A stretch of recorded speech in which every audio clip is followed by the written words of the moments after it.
बात छोटी सी थी। 1979 में ईरान में इस्लामिक रेवोल्यूशन हुआ था और वहाँ के राजा मोहम्मद रेजा पहलवी को ओवरथ्रोन करके आयतुल्लाह रूहुल्लाह खुमैनी की लीडरशिप में ईरान इस्लामिक रिपब्लिक बन गया था। ईरान में मेनली शिया लोग थे और इसके पड़ोसी अरब देशों में अधिकतर सुन्नी मुसलमानों का बसेरा था। इराक, कुवैत और सऊदी अरब जैसे देश ईरान में हुए इस इस्लामिक रेवोल्यूशन से डर गए और सबने मिलकर ईरान पर धावा बोलने का फैसला लिया।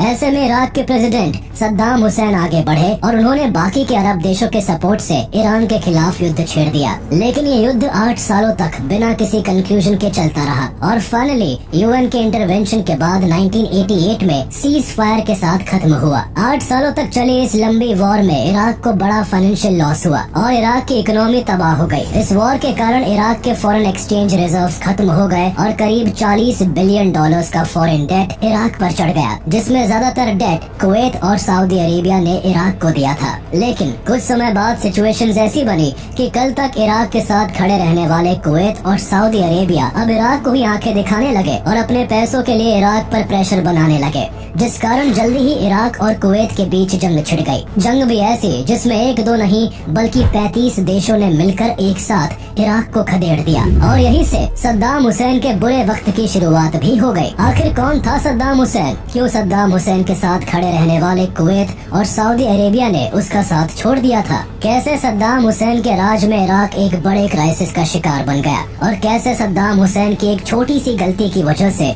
पूरा इराक एक गहरे संकट में चला गया। 28 अप्रैल 1937 में तिकरीत में मौजूद अवजा नाम के गांव में सद्दाम हुसैन का जन्म हुआ। जन्म से पहले ही इनके पिता अब्दुल माजिद की कैंसर से मौत हो गई थी। वहीं दूसरी ओर मात्र 12 साल की उम्र में ही इनके बड़े भाई भी कैंसर की वजह से चल बसे थे।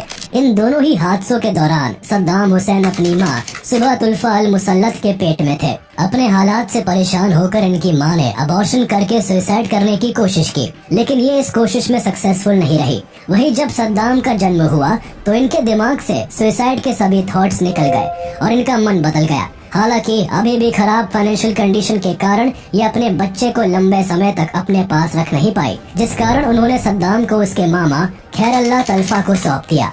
इनके मामा एक रिटायर्ड आर्मी ऑफिसर थे और तिकरित में इराकी नेशनलिस्ट पार्टी के लिए काम करते थे। लेकिन कुछ सालों बाद ही सद्दाम के मामा को इराक की प्रो ब्रिटिश गवर्नमेंट को कू करके ओवरथ्रो करने के आरोप में अरेस्ट कर जेल में डाल दिया गया। इसी कारण सद्दाम को वापस अपनी माँ के पास जाना पड़ा। इन सब घटनाओं के बीच सद्दाम की मां ने दूसरी शादी इब्राहिम अल हसन से कर ली और इनके 3 बच्चे भी हुए। अपनी मां के पास रहते वक्त सद्दाम के सौतेले पिता ने सद्दाम को काफी टॉर्चर भी किया, जिसकी वजह से सद्दाम बचपन से ही एक अड़ियल और गुस्सेल प्रवृत्ति का व्यक्ति बनने लगा था। 10 साल की उम्र में सद्दाम को पता चला कि उसके मामा खैरल्लाह तल्फा को जेल से रिहा कर दिया गया है, जिसके बाद सद्दाम अपने सौतेले बाप से परेशान होकर तिकरित वापस चला गया, जहां उसने नेशनलिस्टिक हाई स्कूल में पढ़ाई की। उम्र के साथ साथ सद्दाम का अग्रेशन और उसकी रेवोल्यूशनरी सोच काफी बढ़ती चली गई। वहीं बड़े होने के साथ ही सद्दाम ने अरब सोशलिस्ट बाथ पार्टी को सपोर्ट करना शुरू कर दिया, जिस कारण 1957 में सिर्फ 20 साल की उम्र में सद्दाम को इराकी लॉ स्कूल से बाहर निकाल दिया गया। बाथ पार्टी उस समय इराक की मोस्ट रेडिकल नेशनलिस्ट पार्टी थी, जिसका गोल एंटायर अरब वर्ल्ड का यूनिफिकेशन करके एक सिंगल अरब स्टेट बनाने का था। स्कूल से निकाले जाने के बाद भी सद्दाम के मामा ने उसका साथ दिया और सद्दाम के पॉलिटिकल इंटरेस्ट को एक उड़ान दी। देखा जाए तो सद्दाम का पॉलिटिक्स में आना और पूरे इराक पर राज करना, इन सब का कारण सद्दाम के मामा ही थे। हालांकि आगे चलकर मामा भांजे का रिश्ता काफी खराब हो गया और पावर में आने के बाद सद्दाम हुसैन ने अपने मामा खैरल्लाह तल्फा को अपने खिलाफ साजिश रचने के आरोप में जेल भिजवा दिया, जिसके बाद 1958 में सद्दाम ने अपने मामा की ही बेटी सजीदा खैरल्लाह तल्फा से शादी कर ली। इस शादी से सद्दाम के 5 बच्चे हुए। 1950 तक पूरे मिडिल ईस्ट में क्रांति की लहर छाई हुई थी। इस क्रांति में इराक भी शामिल था। इस समय इराक के सोशलिस्ट ने हाई रैंक पॉलिटिकल पर्सनालिटीज और एलीट क्लास के खिलाफ लोगों को खड़ा करना शुरू कर दिया था। इसी दौरान Gamal Abdel Nasser Egyptian revolution और सुएज क्राइसिस के कारण मिडिल ईस्ट कंट्रीज के रेवोल्यूशनरीज के लिए एक इंस्पिरेशन बन गए थे, जिसमें सद्दाम हुसैन भी शामिल थे। अब सद्दाम हुसैन के जीवन में एक नया मोड़ आने वाला था। अरब सोशलिस्ट बाथ पार्टी ने नासिर के यूनाइटेड अरब रिपब्लिक के साथ जुड़ने का फैसला लिया, लेकिन उन दिनों इराक पर प्राइम मिनिस्टर अब्दुल करीम कासिम का राज था। उन्होंने 14 जुलाई 1958 को अपने साथी अब्दुल सलाम आरिफ के साथ मिलिट्री कू करके इराक के राजा फैजल II की सत्ता को ओवरथ्रो करके खुद प्राइम मिनिस्टर बन गए और आरिफ को commander in cheap and deputy prime minister बना दिया गया। इस मिलिट्री कू को 14 जुलाई रेवोल्यूशन के नाम से जाना गया, लेकिन प्राइम मिनिस्टर कासिम ने बाथ पार्टी के इस फैसले को निरस्त कर दिया। इसके बाद बाथ पार्टी में इस बात को लेकर मतभेद होने लगा, जिसके बाद कासिम इराकी कम्युनिस्ट पार्टी से मिल गए, जिसकी वजह से पार्टी के लोग कासिम के खिलाफ हो गए और इनके मर्डर का प्लान बनाने लगे। लेकिन इस पार्टी में ज्यादातर लोग या तो पढ़े लिखे प्रोफेशनल लोग थे या फिर स्टूडेंट्स थे, जिसके कारण ये तय करना मुश्किल हो रहा था कि कासिम के असैसिनेशन के लिए किन लोगों को चुना जाए। तभी सद्दाम ने ये काम अपने हाथों में ले लिया और असैसिनेशन के लिए ग्रुप को तैयार कर ट्रेनिंग देनी शुरू कर दी। कुछ दिनों बाद ही कासिम के मर्डर के लिए प्लान बनाया जा चुका था, जिसके मुताबिक 7 अक्टूबर 1959 को जब कासिम अल रशीद स्ट्रीट से गुजरता तो उस पर गोली चलाकर अटैक करना था। सद्दाम ने प्लान को एग्जीक्यूट करने के लिए पूरी तैयारी की हुई थी, लेकिन जब कासिम अल रशीद स्ट्रीट से गुजरा तो गोली तो चली पर कासिम बच गया। सद्दाम ने कासिम को मारने के लिए जो गोली चलाई थी वो कासिम के ड्राइवर को लग गई, जिससे ड्राइवर की मौत हो गई और कासिम बच गया। हालांकि गोलीबारी के बीच कासिम के शोल्डर और आर्म पर गोली लग गई थी, पर वो भागने में सफल रहा। वहीं दूसरी ओर अटैक के समय सद्दाम के पैर में भी गोली लग गई थी, जिससे सद्दाम भी घायल हो गया था। हालांकि सद्दाम के साथी मौके पर पहुंच गए और सद्दाम को फौरन वहां से ले गए। इस अटैक के बाद एक तरफ जहां सद्दाम लोगों के लिए एक बड़ा रेवोल्यूशनरी था, तो वही कासिम के लिए एक गुनहगार, जिस कारण सद्दाम और उसके साथियों की खोज की जाने लगी। असैसिनेशन प्लान में शामिल सद्दाम के सभी साथियों को पकड़कर एग्जीक्यूट कर दिया गया, लेकिन सद्दाम देश से भागने में सफल हो गया। वो पहले सीरिया और फिर इजिप्ट पहुंचकर वहीं रहने लगा। इजिप्ट में सद्दाम ने 1962 से लेकर 1963 तक पहले कायरो लॉ स्कूल में अपनी पढ़ाई पूरी की, जिसके बाद 8 फरवरी 1963 को इराक में एक और मिलिट्री कू होता है और अब्दुल करीम कासिम को सत्ता से ओवरथ्रो करके अब्दुल सलाम आरिफ को प्रेसिडेंट और अहमद हसन अल बकर को प्राइम मिनिस्टर बना दिया जाता है। इस कू को रमजान रेवोल्यूशन के नाम से जाना जाता है। अब्दुल सलाम आरिफ के प्रेसिडेंट बनते ही सद्दाम हुसैन वापस इराक चला आता है और बगदाद लॉ कॉलेज में एडमिशन लेकर अपनी पढ़ाई को कंटिन्यू रखता है। हालांकि इराक वापस लौटने के बाद सद्दाम ने एक और असैसिनेशन में पार्ट लिया, जिसके बाद सद्दाम को फिर से वांटेड घोषित कर दिया गया, पर इस बार सद्दाम भागने में असफल रहा और 1964 में फाइनली सलाखों के पीछे डाल दिया गया। जेल जाने के बाद भी सद्दाम शांत नहीं बैठा, वो जेल में भी पार्टी पॉलिटिक्स में एक्टिव रहा। यही नहीं, जेल में सद्दाम अपना अधिकतर वक्त अपने पसंदीदा लीडर्स को पढ़ने में लगाता, जिसमें हिटलर और स्टालिन जैसे तानाशाह शामिल थे। जेल में करीब 2 साल बिताने के बाद सद्दाम जेल से भागने में सफल रहा और दोबारा से पार्टी के कामों में जुट गया। सद्दाम के लगातार एफर्ट्स को देखते हुए इस बार बाथ पार्टी ने 1966 में सद्दाम को रीजनल कमांड का डेप्यूटी सेक्रेटरी बना दिया।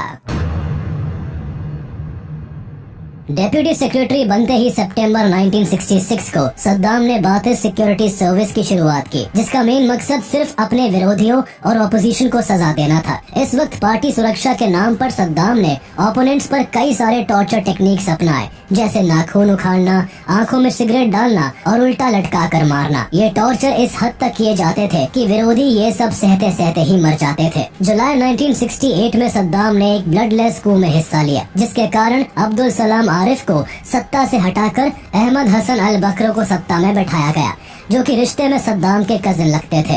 अहमद हसन अल बकर इराक के राष्ट्रपति बनते हैं और सद्दाम को पार्टी का डेप्यूटी चेयरमैन और वाइस प्रेसिडेंट घोषित कर दिया जाता है।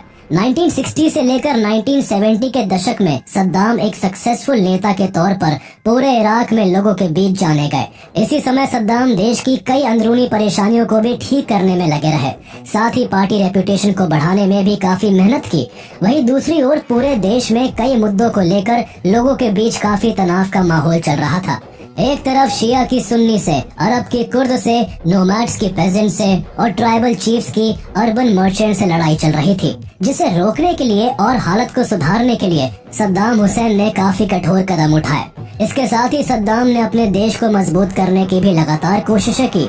1 जून 1972 को सद्दाम ने इराकी ऑयल इंडस्ट्रीज को डेवलप करना शुरू किया और ठीक एक साल बाद ही 1973 के ऑयल क्राइसिस के कारण इंटरनेशनल मार्केट में ऑयल की कीमत बढ़ गई और इराक की इकोनॉमी को इसका काफी फायदा पहुंचा, जिसके कारण इराक मिडिल ईस्ट में मौजूद सबसे ताकतवर देश के तौर पर उभरने लगा।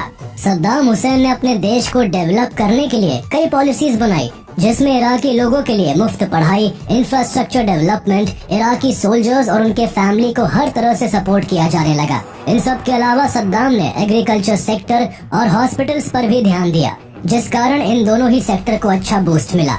इराक में लगातार डेवलपमेंट करने के कारण उस समय यूनेस्को ने सद्दाम हुसैन को अवार्ड से भी सम्मानित किया था।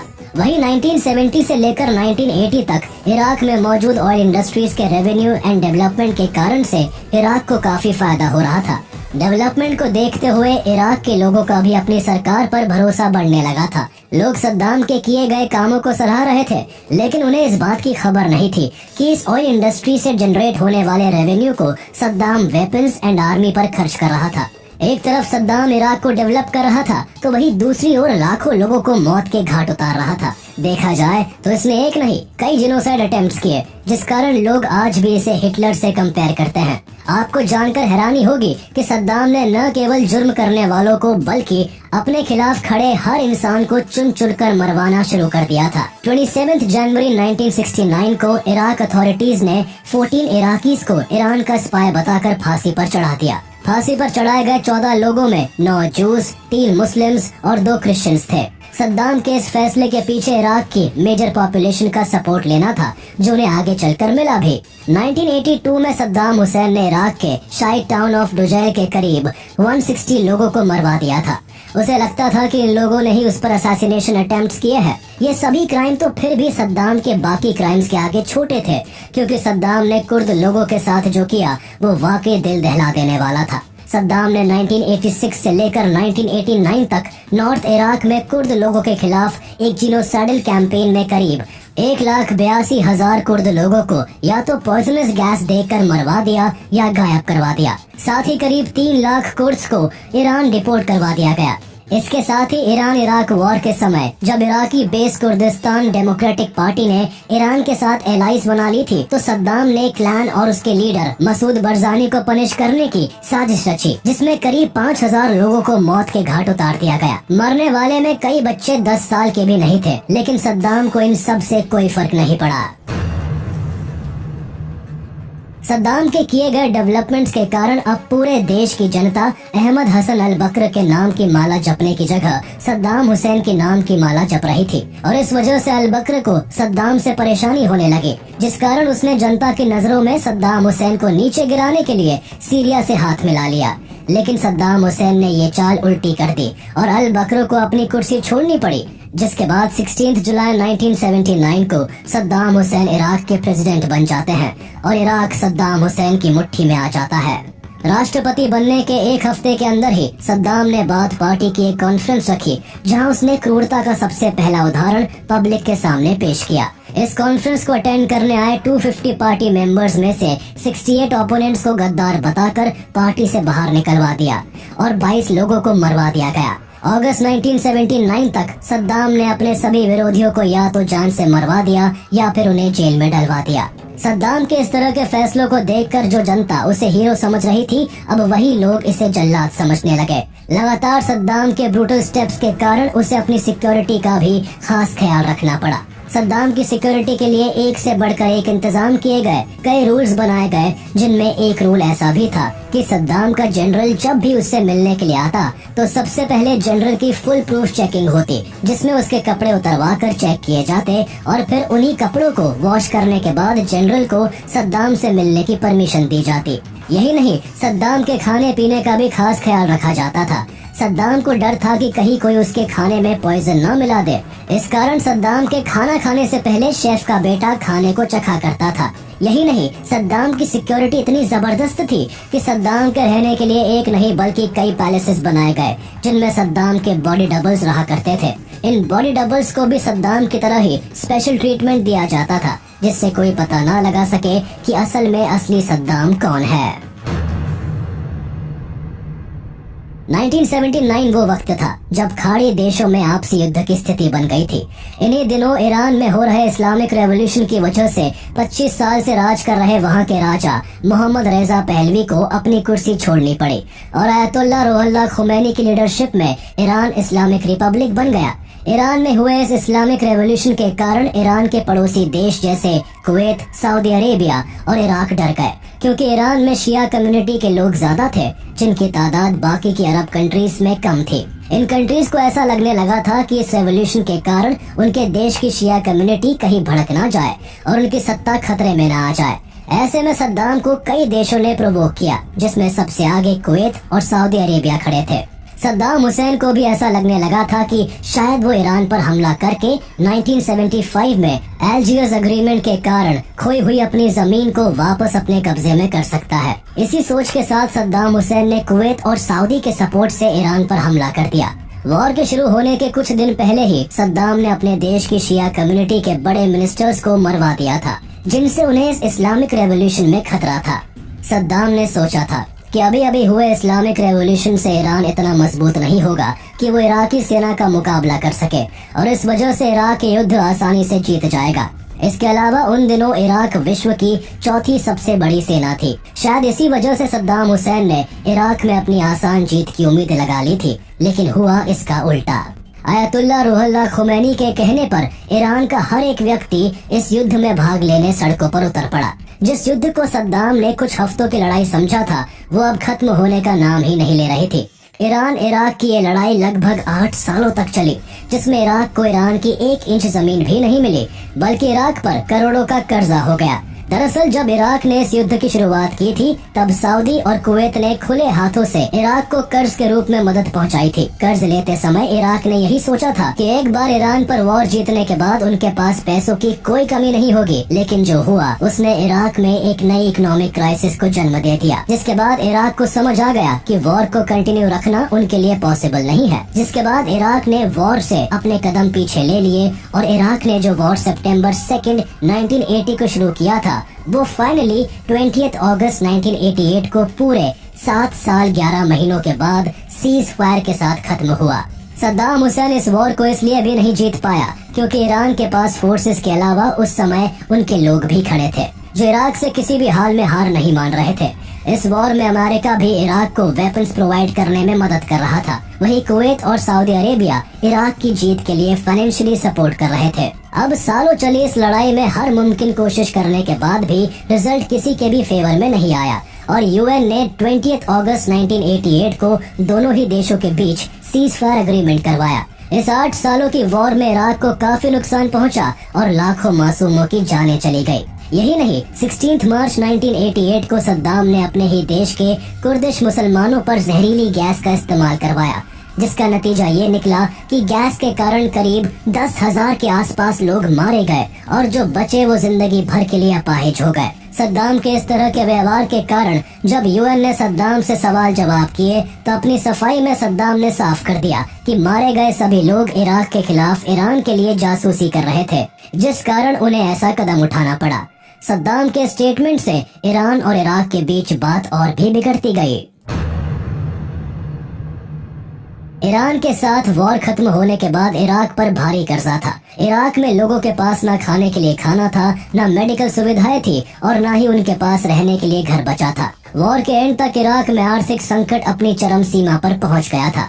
8 साल के इस युद्ध के दौरान इराक की आर्थिक स्थिति काफी खराब हो गई थी और उन्हें अपने देश को वापस से ट्रैक पर लाना था, जिसके लिए इराक ने अपने सभी पड़ोसी देशों से कर्जा माफी की गुहार की थी। साथ ही सद्दाम हुसैन ने कुवैत और सऊदी जैसे देशों से अपील की कि वो लोग कच्चे तेल को एक निश्चित मात्रा में प्रोड्यूस करें, जिससे कि इंटरनेशनल मार्केट में क्रूड ऑयल की कीमत बढ़े और इस तरह इराक दोबारा से अपनी इकोनॉमी को फिर से पटरी पर ला सके। इसके साथ ही इराक ने कुवैत को खास कर कहा कि उनके सीमावर्ती इलाकों में कुवैत इराक के तेल के कुओं से ऑयल प्रोड्यूस करना बंद कर दे। लेकिन कुवैत ने जब इराक की बात नहीं मानी तो सद्दाम हुसैन काफी नाराज हो गए और उन्होंने इराकी नेशनल टीवी पर कहा कि अगर कुवैती लोग उनकी बातें नहीं मानेंगे तो इराक को अपनी स्थिति सुधारने के लिए जरूरी कदम उठाने पड़ेंगे।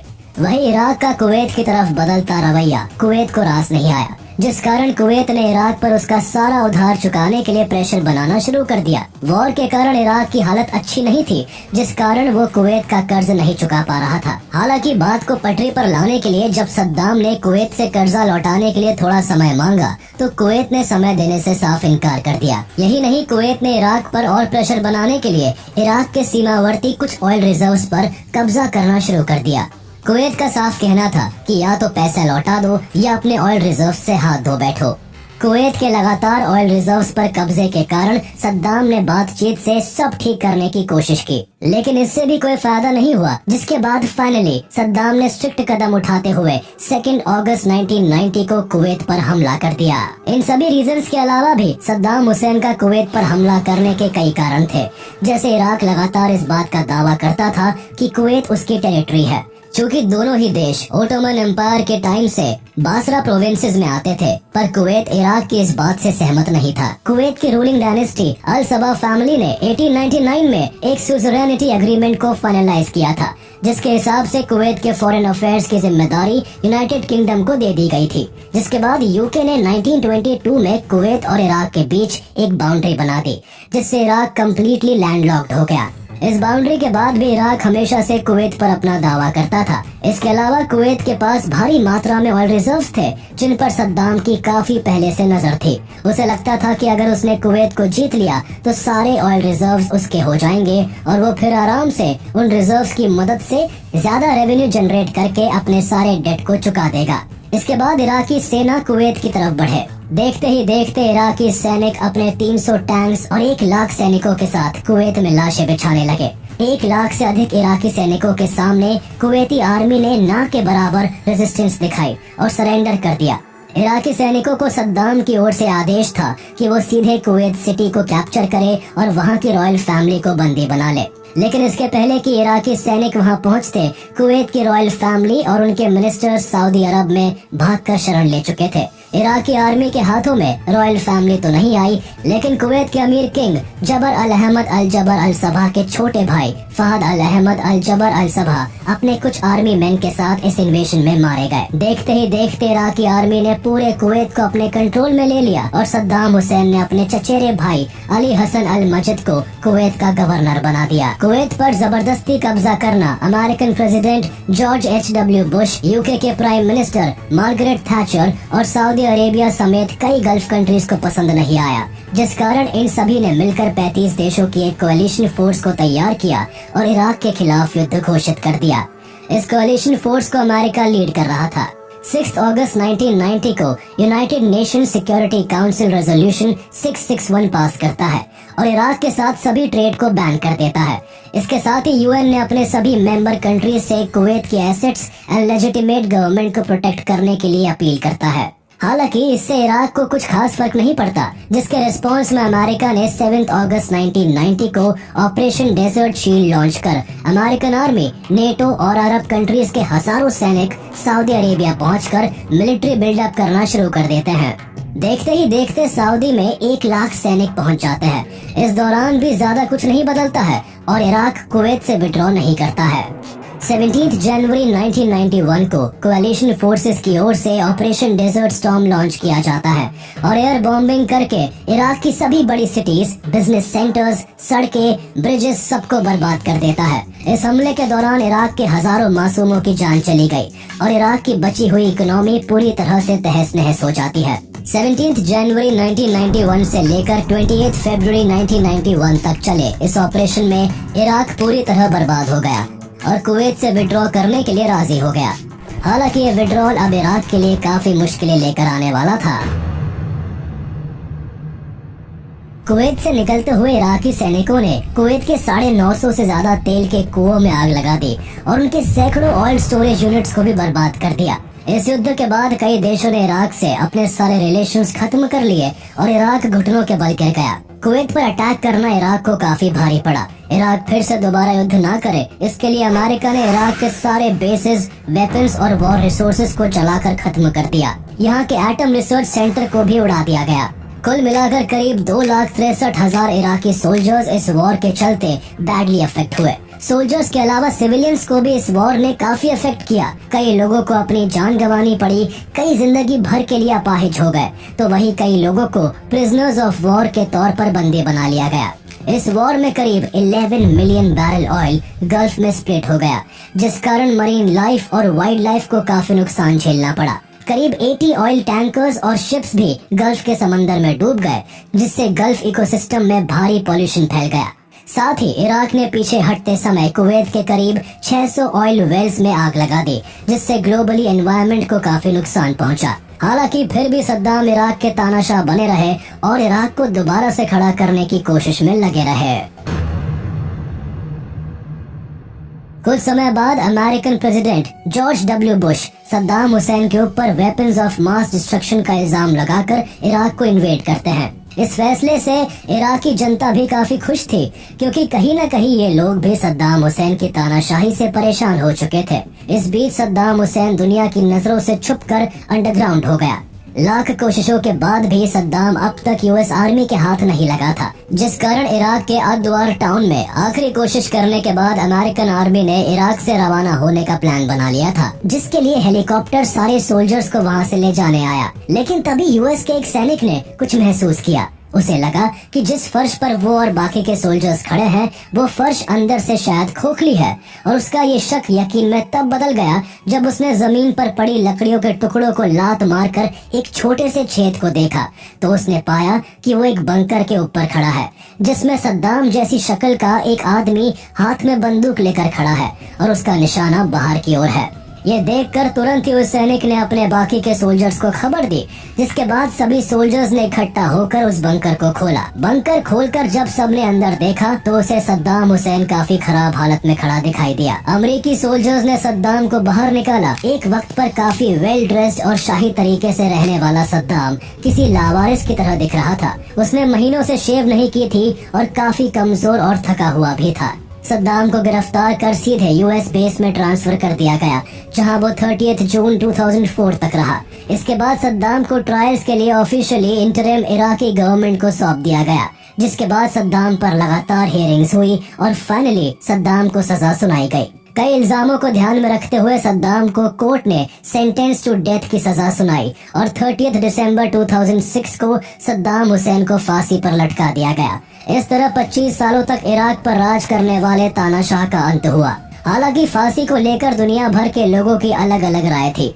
कोई सद्दाम को एक हीरो तो कोई विलेन के तौर पर देखता था। किसी के लिए सद्दाम का दुनिया से जाना एक खुशखबरी थी, तो कोई सद्दाम के न रहने का मातम मना रहा था। वैसे इराक की जनता की राय ली जाए तो उनके हिसाब से 1970 के टाइम पर सद्दाम हुसैन ने जो कुछ भी इराक और उसकी जनता के लिए किया वो यादगार है।